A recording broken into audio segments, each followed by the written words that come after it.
नगर शिल्पांचल ग्रीष्म प्रवाह को दृष्टि रखी स्टील सिटी प्रेस क्लब किछि नियारा कार्यक्रम आरंभ करिछि। सोमवार दिन सकाळ समय रे स्टील सिटी प्रेस क्लब पक्षरु दानगदी ब्लॉक त्रिजंगा ग्राम पंचायत अंतर्गत दानगदी बाजार ठारे जल छत्र शुभ उद्घाटित होइछि।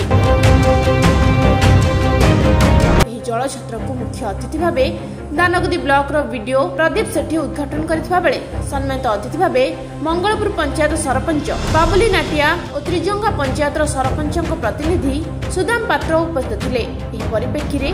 वीडियो निज हस्तरे जनसाधारण को दही शरबत और पानीय जल बंटन करबा सह एपरि नियारा कार्य को स्टील सिटी प्रेस क्लब सदस्य को प्रशंसा करबा सह आगो को किभली सेवा जारी रखिबा को कहिथिले। एही कार्यक्रम रे स्टील सिटी प्रेस क्लब रो समस्त सदस्य उपस्थित थिले। स्टील सिटी प्रेस क्लब एवं नूतन बेसी दिन ना अल्प दिन है गढ़ी उठी मु स्टील सिटी प्रेस क्लब प्रत्येक कार्यक्रम ये देखुची जे लोक कौन चाहूँगी ये देखूँ यहाँ पूरा आमर इंडस्ट्रियल एरिया ये माने बाहर खरा ठारू ये अधिक खरा अच्छी लोक तो माने खरारे जहाँ ये होती अंतसंत होती पानी पीवाई ना जलछत्र आमर सुविधा थिले भी सरकारी सुविधा बर्तमान सुधा खोला जाइनी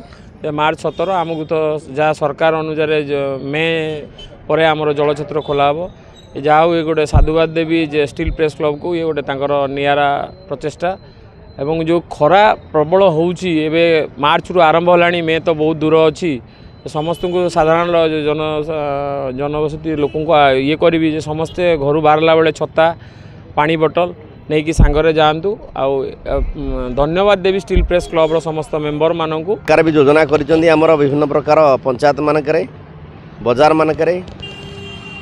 जोटी लोक मैंने जनगहली एरिया रे सबू जगह जलछत्र करने मुझे खुशी जे आज स्टील सिटी प्रेस क्लब एटा प्रथमे आमर कर ब्लॉक रे उद्घाटन होती मत से डाकी मुझे खुशी अच्छी जहाँ से जनहितकर कार्यक्रम रे जो गोटे तृषार्थ लोकटे बाटर जाऊँ जाऊँ जो प्रकार बर्तमान खरा बहुत अनुभूत है यहाँ आम इंडस्ट्रियल एरिया तेणु ये स्वाभाविक ये आमर अधिक हिट रोची जलवायु टी गरम रोची तेणु से आज जो हाथ को नहीं आम स्टील सिटी प्रेस क्लब ये जो जनहितकर कार्यक्रम मु समस्त सदस्य मानक धन्यवाद देवी एवं धन्यवाद देवी ये आमर जिते सब सहयोगी सब ये अच्छा स्टील सिटी प्रेस क्लब को जो मैंने सहायता कर सहयोग कर हाथ बढ़ाई समिति को धन्यवाद देवी ये जो जनहितकर कार्यक्रम आज हाथ को नहीं समस्ते तृषार्थ आज कौटी क्या सनस्ट्रोक हो जाऊँगी विभिन्न प्रकार बाटर जाऊ जाऊ कौटी लोक पानी टिके पाऊना ढल विकल हो जाऊँगी तेणु से सब कार्य करिया गोटे महत कार्य। Report Biswabani live.